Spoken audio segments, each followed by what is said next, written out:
Queria que você contasse aqui, a gente tinha até comentado nos bastidores, e você poder falar um pouco sobre automação e juntar com tecnologia.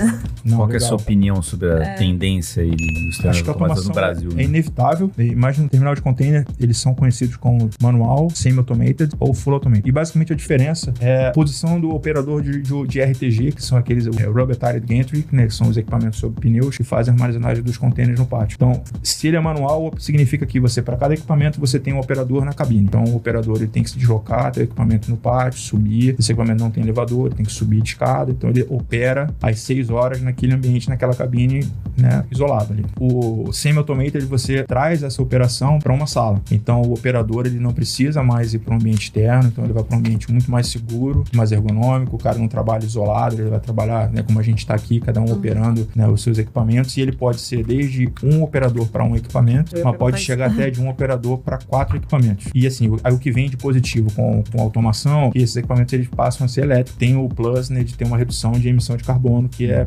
positivo, né, para o que os terminais, as empresas têm que fazer até 2050. Todo mundo buscando net zero aí. Então, tem essas vantagens da automação. Mas, eu costumo dizer que a gente não pode, quando a gente fala de ESG também, né, falar, não, vamos olhar para o ambiental e esquecer o social, né? A gente vive num país onde ainda tem muita gente desempregada. Então, e esse movimento, para um greenfield, eu acho que não tem o que pensar. Um terminal que vai começar, eu acho que já tem que começar assim hoje. Para um brown que ainda tem expansão a ser feita, eu acho que dá para equacionar, porque você vai trazer mais equipamento, então de repente dá para você equalizar. Agora, para um terminal que já está com todos os investimentos feitos e queira fazer esse movimento, vai ter redução de postos de trabalho. Isso é inevitável. Muita gente tem com receio de falar, eu acho que tem que encarar com naturalidade, é fato. Mas tem várias coisas positivas, tem tudo isso que eu falei, tem a questão da remuneração, tem um cara desse, um operador desse, né, tanto homem como mulher, de ganhar mais do que o operador que opera hoje. Também, né? Tem os postos indiretos, porque para dar suporte para toda aquela infraestrutura, você tem... Mas esse é meu medo, entendeu, Ricardo? Porque a gente vai sair de uma operação que é onde a gente consegue formar dentro dos terminais. Então, assim,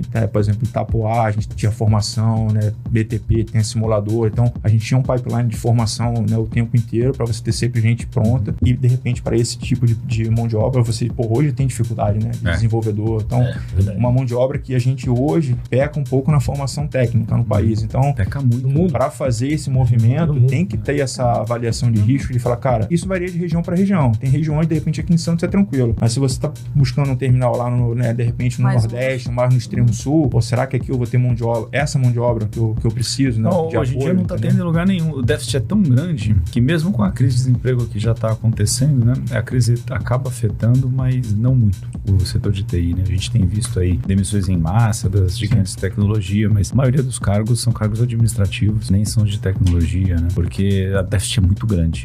O déficit de profissional de TI mesmo é muito grande. E esse movimento, isso precisa ser considerado. E o full automated, né? Aí sim, aí você tira, porque existe a figura do operador, porque automatiza grande parte do processo, mas tem alguns momentos que o operador tem que chegar e fazer o movimento final. Ele tem que olhar a câmera para ver questão de segurança e tudo mais. O full automated não. O terminal, ele faz toda a movimentação sem interferência humana. Aí eu estava num evento há 3 semanas atrás da TBA, né, que é uma empresa de consultoria que é referência nesse quesito, e eles botaram um mapa que chamou atenção. Na América do Sul, a gente não tem nenhum terminal, nem semi, nem full automated.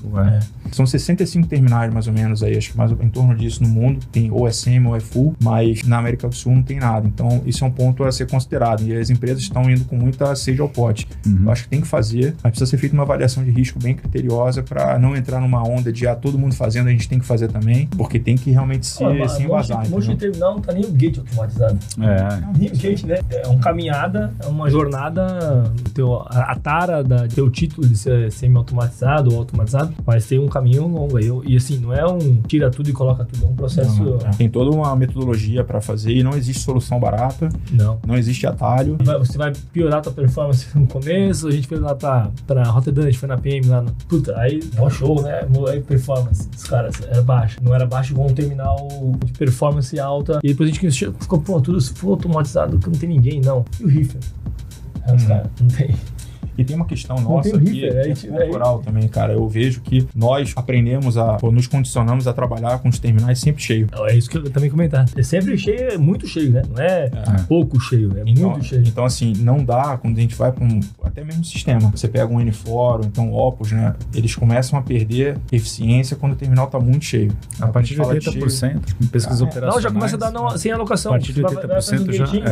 Mensagem, não achei posição Tem gente que defende, cara, 60%, 65% já começa a ter problema. Então, aí quando você vai para dar um outro passo, que é a automação, os terminais precisam ter ciência de que não dá para trabalhar a 90%, como trabalhava, né? Ou como alguns costumam trabalhar. Então, tem que ter uma conscientização, né, dos gestores, acionistas, não, se a gente for para essa direção, né? Tem que estar realmente ciente de que... Mas o que tem de pressão, que é a parte ambiental. Então, a redução de emissões, ela tem que acontecer e quando a gente olha para dentro de um terminal, o que tem hoje de grande emissão são os RTGs, são os que tem mais emissão. São os RTGs e as TTs, que são os Terminal Tractors que fazem a movimentação interna. Então, as TTs têm pouca, hoje, solução já elétrica, estão começando a surgir, mas os RTGs já tem maduro já, né? Já tem os caminhos a ser trilhados. Só que, geralmente, quando o pessoal fala, se eu vou eletrificar, já tem que vir junto com a automação, e tem que ter todo esse cuidado, né? Não é simples.